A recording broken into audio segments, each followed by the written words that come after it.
So, the Black Ops 6 Warzone integration has been live for about a week now, and I think it's safe to say that things are quite messy. You're not alone in thinking there are some major issues with what you're playing. I wanted to give the game a little bit of time to settle down before making a video like this, because I do think day one issues are always going to happen with video games, and I wanted to see what things were truly day one issues, and what things were longer term, bigger problems. I've got some positives and some negatives to discuss, and I will start with the positives, because I do think there are plenty of them, although there are plenty of negatives as well, and I want to make sure we cover those off properly in this video. If you do go on to enjoy this one, then please click the like button, consider subscribing as well. We are on the road to 1 million subscribers, and there's going to be plenty more videos coming in the future that you're not going to want to miss. So, the positives first of all. Let's kick off with the simplified inventory and the removal of the backpack system. This was introduced with the Modern Warfare 2 integration of Warzone, or Warzone 2 as it was called back then, and I think this might be the biggest positive that we've had in Warzone for about 2 years now. The backpack system added a level of complexity into Warzone that was at odds with the fast-paced, quick-thinking style of gameplay that we got used to during the Modern Warfare 2019 and Cold War versions of Warzone.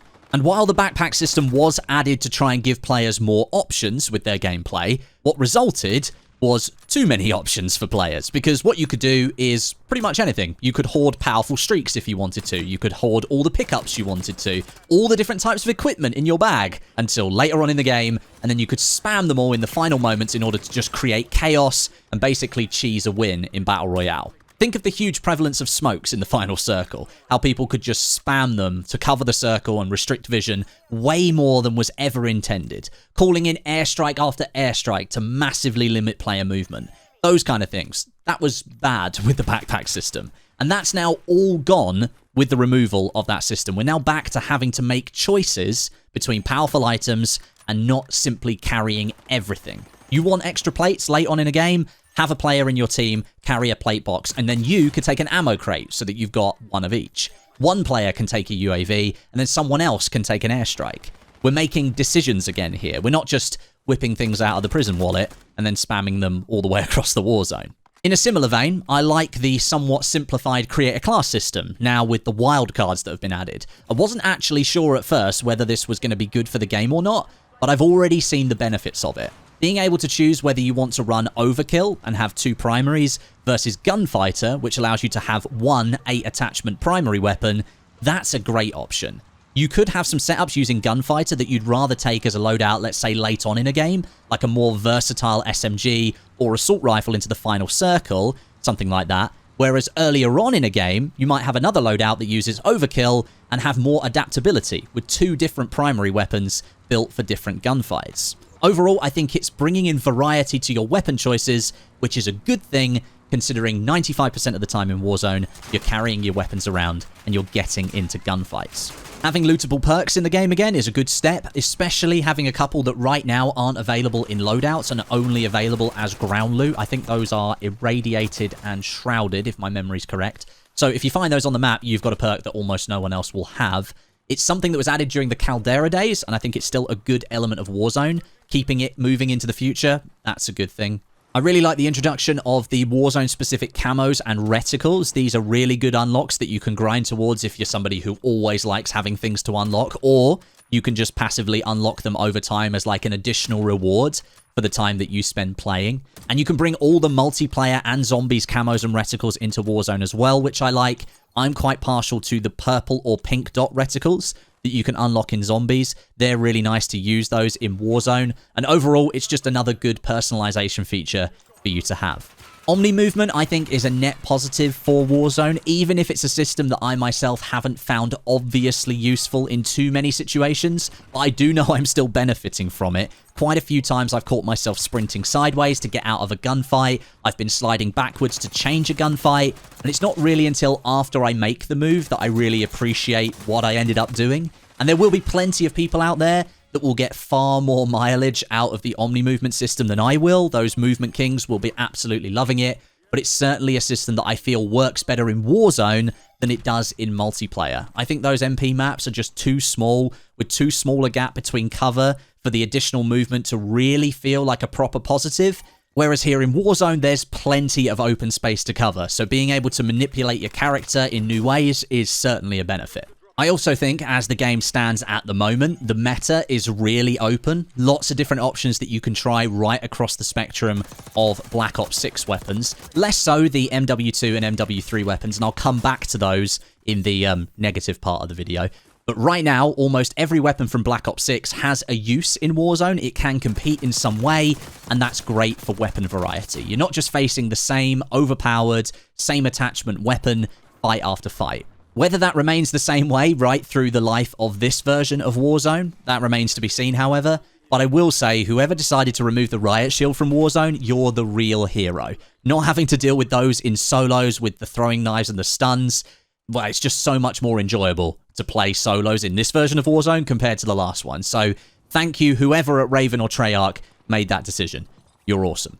And I also wanted to mention the ping system. It got updated to reduce the amount of time that a live ping stays live. So you're actually spotted for, I think, 2 seconds instead of 3.5. That may not be 100% correct, but I think it's 2 seconds now. And that means that you can actually make a meaningful escape because your live ping that's over your head on the enemy screen doesn't stick around for as long. And I've been able to get out of many different gunfights because the live ping has disappeared that little bit quicker. Add to that a little bit of a cleanup of the UI versus what we had in MW3 Warzone, and we've probably got one of the better Warzone UIs right now. I'd like to see some improvements to the pinging of certain items, however. Sometimes I'm trying to live ping a player, and often the game will think I'm trying to ping an object in the foreground that's around the player that I'm trying to ping, and then it will pick that instead of the player.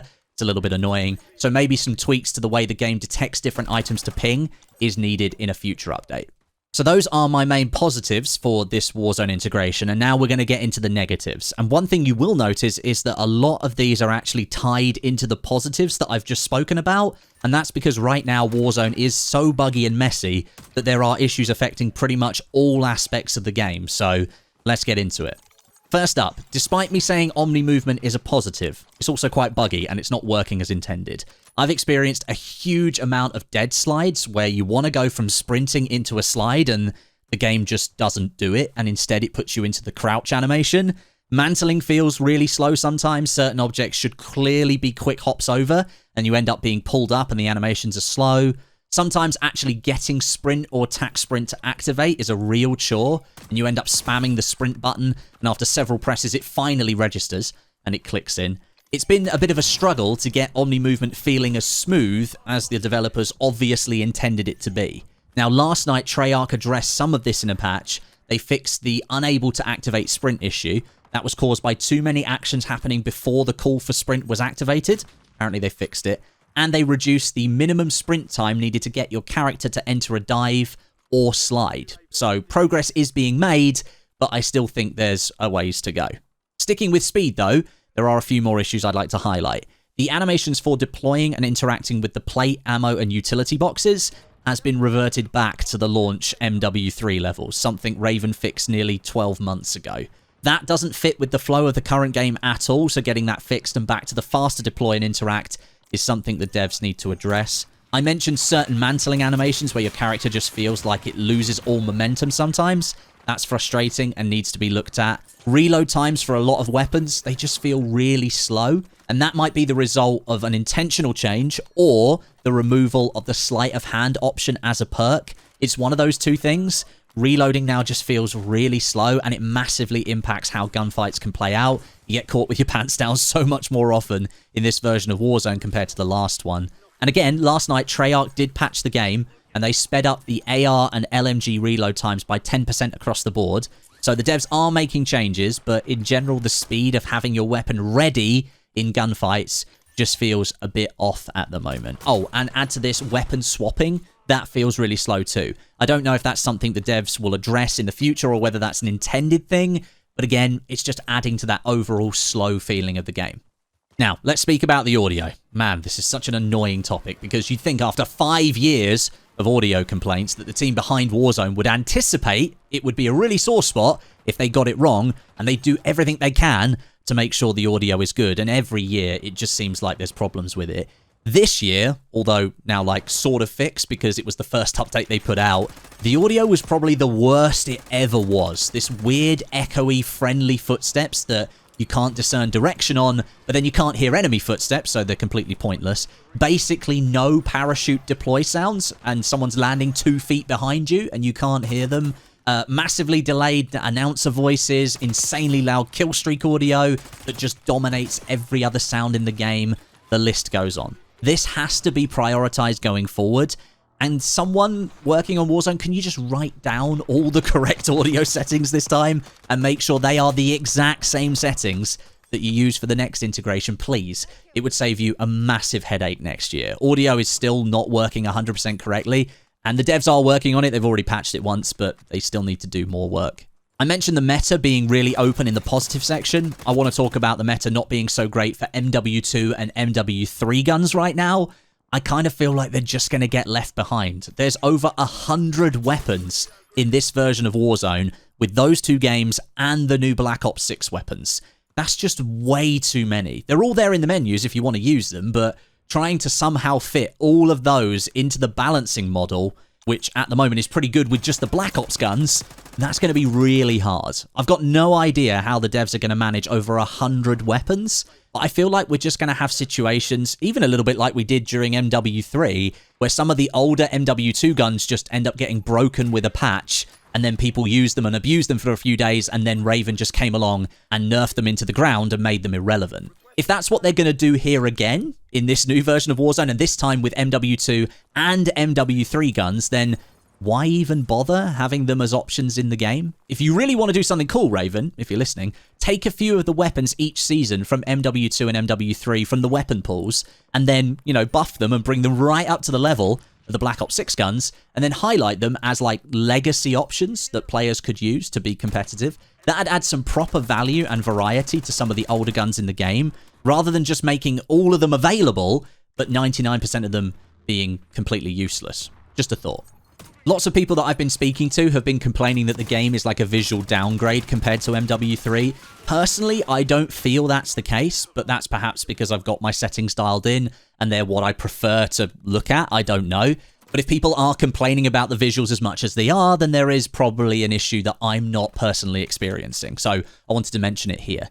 I can say, however, with absolute confidence, that Urzikstan, big map, has had a huge performance hit compared to the MW3 version. I don't know what happened during the integration, but performance just fell off a cliff with that map. Things are a little bit better now after a couple of patches, but there's still a lot of work to be done on that side of things. And one other visual thing I will mention as well, something on Area 99 that's very obvious, the visual effect of going into the gas. People don't seem to like that very much in this iteration of Warzone. Now, personally, I don't mind it. It's like a big visual deterrent, basically telling you, don't go in the gas. And I don't mind that, but some people clearly don't like it, so perhaps it's something the devs need to look into. Maybe toning it down a little bit, finding a middle ground, keeping the effect, but lessening the visual impact, maybe. And then speaking of gas, by the way, the gas mask animation is back. That they literally just fixed about 3 months ago, and after the integration, it's just been reverted back. It's so frustrating. That needs to be re-fixed ASAP. And the server performance is also pretty terrible in this version of Warzone. Sometimes it's great, sometimes it's absolutely ridiculously bad. Not that that's a huge change from the last version of Warzone, let's be honest. I feel as though in this version, there are big discrepancies between the time to kill and the time to death. So whether you're the one dealing or receiving the damage. Time to kill feels okay. I think it's still too fast. Personally, I'd want to see it extended across the board by like 10 or 15% so that people can actually have a bit of flexibility in their gunfights and it's not just brrr, you're dead. But the time to death, that feels insanely fast. Almost like all the damage is kind of being loaded up into a smaller number of packets and then being dealt onto you together rather than being evenly spaced out. There's a huge number of examples of first-person and third-person animations not being synced up correctly, and it doesn't help that the kill cam is still massively desynced and seems to show completely different gunfights than the one that you experienced just a few seconds ago, and it's replayed in front of you, and it just looks completely different. But that has also been an issue since the dawn of Warzone, so quite frankly, my hopes of that being fixed are next to zero. But I did have to mention it because it really should be dealt with. And I think it all stems from the fact that the server setup that Warzone uses is still rumoured to be around a 20 Hz tick rate, which just clearly isn't enough to handle all the traffic that's being thrown at the server. And again, whether we ever see that changed, well, we probably won't ever see that changed, to be honest.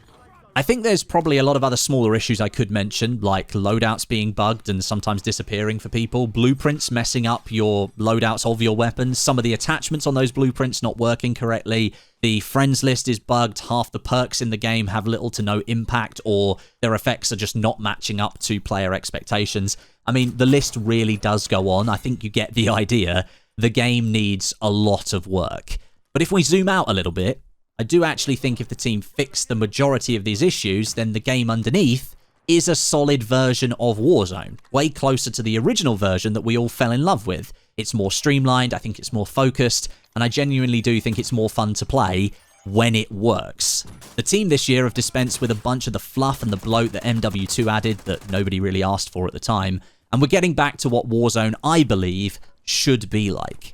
But I simply cannot sit here and once again be patient for these issues to be fixed, because we've already seen a lot of them fixed 2 or 3 times in the past. We shouldn't be in this position every single year that a new version of Warzone drops. We shouldn't have to sit through 6 months of quality of life fixes, only for those to be wiped out again and again when a new map or new version arrives. Activision and now Microsoft, they have the resources to fix these issues. And I don't believe as players we should be expected to be okay with a continuous cycle of 2 steps forward, 5 steps back every single year. So as I said, I think there is a good game here, but it's hard to convince myself that that game will end up being good because there are so many issues, and this happens every single year. I'm getting really tired of just going through the same loop over and over again. But let me know your thoughts down below in the comments. Please do give me your opinions. I don't want to be someone who makes these kind of negative videos on a game because I just want to play games and enjoy them and have fun. And that's why I listed off some of the things I do enjoy about it at the beginning. But use the comment section below. Let me know how you feel about this current version of Warzone. I am interested to hear what you think. Thanks for watching, and I'll catch you soon.